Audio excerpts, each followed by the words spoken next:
Hi, I'm Lily, I'm 17, and I care about what happens in this country. My whole life I've lived on and off in remote Aboriginal communities. I am privileged to have a deep and loving connection to Aboriginal culture. I was born in the Northern Territory and witnessed a lot of racism. When I moved to New South Wales, I found that people generally don't care to educate themselves. Because of how accessible information is, being uneducated is no longer an excuse. I believe the future of politics is with an educated youth, my generation. The 2023 referendum was a massive movement that changed Australia even though it didn't go through. Being a young person who didn't get to vote, even though I cared, really frustrated me and other people my age. I wanted to make this documentary because young people didn't get a say. Historically, Australia has only had 8 successful referendums out of 45. Only one of those was a Labor proposal, 1946, Ben Chiefeley. No referendum has passed if opposed by the Labor or Liberal Party. A successful referendum must have bipartisan support. Evident in the 1977 referendum, where 3 changes were made to the Constitution with bipartisan support of Liberal leader Malcolm Fraser and Labor leader Gough Whitlam. Malcolm, it's time. It is. The same could be said about the 1967 referendum to allow Aboriginal people to be counted in the national census, which had a record response of 90% yes. Both of these referendums lacked a strong no campaign, greatly affecting the outcome. The Voice to Parliament was started in May of 2017, where the Yothu Yindi Foundation gathered for a national convention of constitutional recognition. 250 Aboriginal and Torres Strait Islander people produced the Uluru Statement from the Heart, proposing 3 main reforms: voice, treaty, and truth. So what happened behind closed doors? I thought it was important to ask actual politicians the question, why did Australia vote no? Late last year, just after the voice had failed, I emailed Jacinda Namatjira-Price, Shadow Minister for Indigenous Australians, and Linda Burney, Minister for Indigenous Australians. Both their teams got back to me. However, the Greens didn't, nor did the Prime Minister, whom I directly sent an email to. The first one will be the subject of debate and scrutiny for years to come. However, I can tell you, Jacinda believes Australia said no to division and no to bad policy. 60% of Australians looked at what was being proposed and decided it was not the best way to remedy disadvantage. At the same time, Jacinda believes that Australians didn't want to be divided in our approach. They want to be one country, united, facing our challenges together. There are actions we can take right now, using our current system to improve Indigenous disadvantage. But it starts by focusing on need and not race. The simplest answer to this is that the majority of Australian voters didn't agree with the proposed alteration to the Constitution. There is naturally going to be a great variety in the reasons that any one person had to vote the way they did. It isn't necessarily our place to demand to know why. Australian history paints a difficult road for referendums to ever succeed, with none having ever succeeded without bipartisan support. The Liberal National Coalition made a decision to actively oppose change, and drove much of the no campaign. Of course, ultimately the challenge was to assure a majority of voters and majority of the states, and this was not successful. This was always going to be an uphill battle when the other side of the aisle chose not to come to the table and work alongside the government to close the gap. Referendums are hard for a reason, and the Australian public has historically always been constitutionally conservative. The interesting thing is that they're both right. Australia did say no to bad policy because that's what it was painted as. If the Labor Party had not overcomplicated it, then it would have stood a better chance. They made it so that Liberals could twist it into something it wasn't, but it was easy to do. The referendum was also heavily affected by social media because of the rapid spread of propaganda on both sides. A referendum hasn't seen media coverage like this before. It somehow polarised the nation and was ignored at the same time. Aboriginal people are the most incarcerated race in the world, the detainment rate being 16 times higher than non-Aboriginal people. Their life expectancy is also 8 years shorter. This is because Aboriginal people generally have lower levels of education, employment, income and poorer quality housing than non-Indigenous Australians, according to the Australian Institute of Health and Welfare. When you look at the policies that have been put in place, the system, as Jacinda mentioned, you can see that it's not working. Consistently introducing new policies without consultation from people in the communities, the people who it's going to affect, isn't a system, or at least not an effective one. Jacinda uses the word divided. Throughout the entire No campaign, they use this word to effectively break down the voice. Division accused the voice of being racist. When you dissect it, you realise this was the best word to use as a weapon because it sounds bad. It can be applied to the voice because by separating Aboriginal people from white Australians, it begs the question, Why would separating people bring positive change? But isn't Australia already divided? Evident in the 2007 intervention introduced by the Liberal government to the Northern Territory. It was an emergency response to the public report raising issues of child sexual abuse in Aboriginal communities.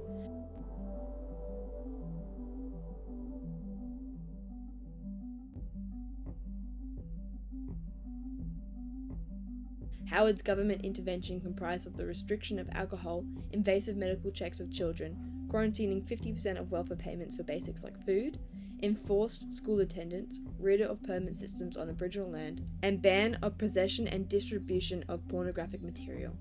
This also included the rolling of doctors, police and army personnel. In order to carry out this intervention, the government had to suspend the 1975 Racial Discrimination Act because it breached human rights internationally. Following the intervention in 2007, Kevin Rudd's government rose to power.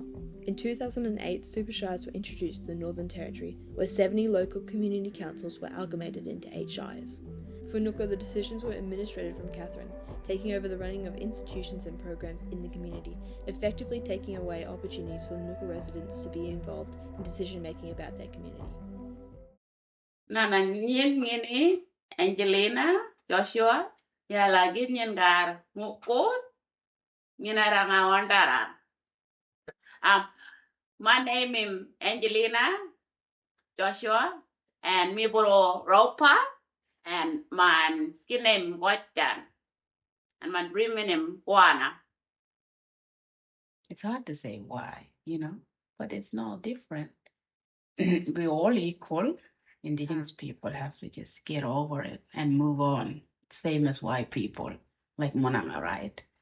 Just move on. Stop bringing the past back. In my communities, in most badly impact my community by stopping our culture, like the area, sacred area, the important area, the super shire came in and says, look, this is our area.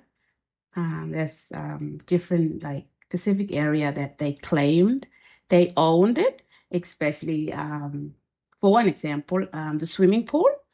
The swimming pool were built from locals, and Yugurmangi were in control of building that swimming pool, the local swimming pool.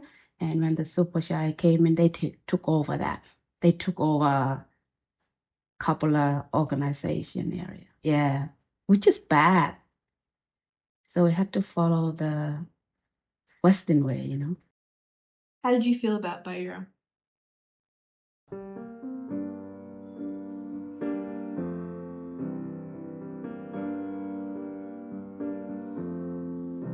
Bayura was a discussion held in 2023 of Novocastrian Indigenous culture, history and future. When Angelina spoke at Bayura on her experiences living in community and how the super shires had taken away control from them, leaving them without strong leadership, she asked for a voice, the voice of Parliament. My name is Angelina Joshua. I come from Ngukurr community, which is southeast of Arnhem Land on the Gulf of Carpentaria. Oh, it was amazing. I felt lucky, I felt lucky, and I felt that I had an opportunity there when I spoke about coming to Newcastle for university. That was the best thing about it. When I spoke at Bayura, it made me feel that empowered me in so many ways, so that I could, if you get me in to uni here, I'll change a lot, not just here, but also in my community.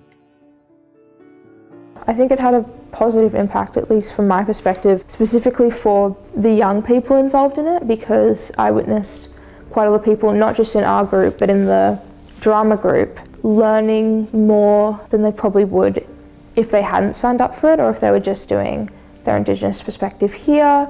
It's quite a direct viewpoint into First Nations stories and getting to hear directly from First Nations people, and not only about the history of Newcastle, but things that are currently going on and currently happening. I think that's a form of education that not everyone gets. whole notion of listening to personal stories has had a significant impact. In response to that, this is what we did. These questions are easy to answer, and I think that's why they've been around for so long. Sending the strength of not only herself, but her union organisation.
Perfect, look at that.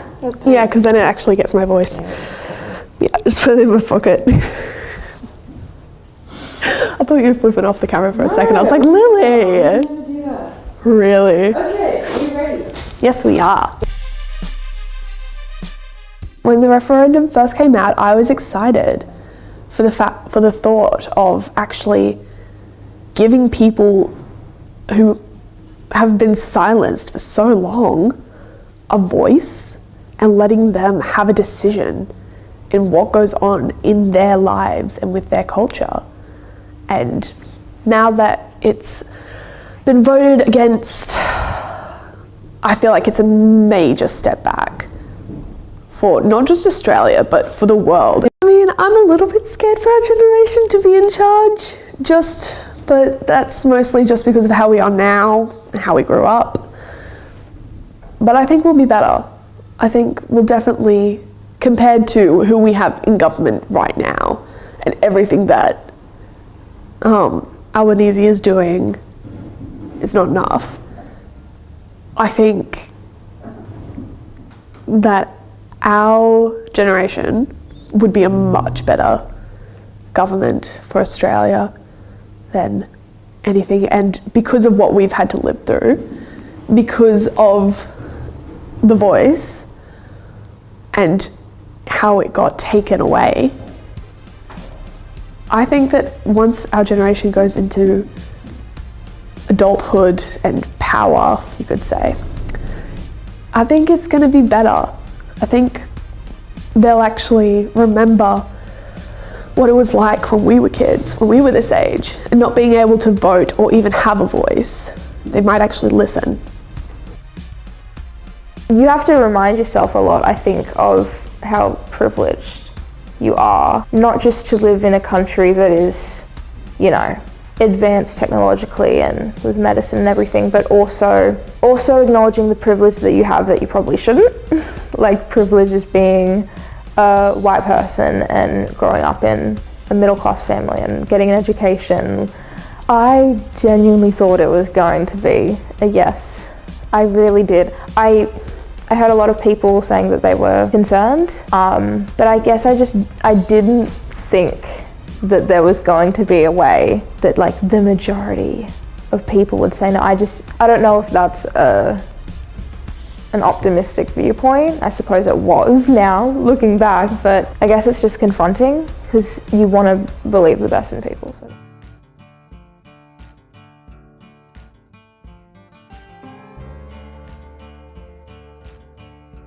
It sometimes feels like the government gives us little scraps of what the future could be, but when you look at the bigger picture, we haven't got a clue. How do we make change stick? We aren't doing anything different from the other generations before us, and the government isn't progressing because we don't vote to get the good ones in, but to keep the bad ones out. Throughout making this film, I've realised there's always been young people trying to make change. We aren't different from other generations, we have different ideas and values, but what's stopping us from becoming outdated or falling into complacency like the others before us? In many ways, Australia hasn't really changed. We're stuck in place until we figure out how to move forward. But just because The Voice didn't go through doesn't mean Australia has to stop thinking about it. There's possibly a million reasons for why The Voice failed, but at the end of the day, it got Australia thinking about what's right. It was frustrating not being able to vote about something that could have really made a difference, good or bad. Now young people are getting involved in projects and movements that have impact because they aren't being listened to. From what I've learned about this is that there's so much room for education. There is a mood change in this country for us to have difficult conversations and be honest about history, but how can that be done without a voice?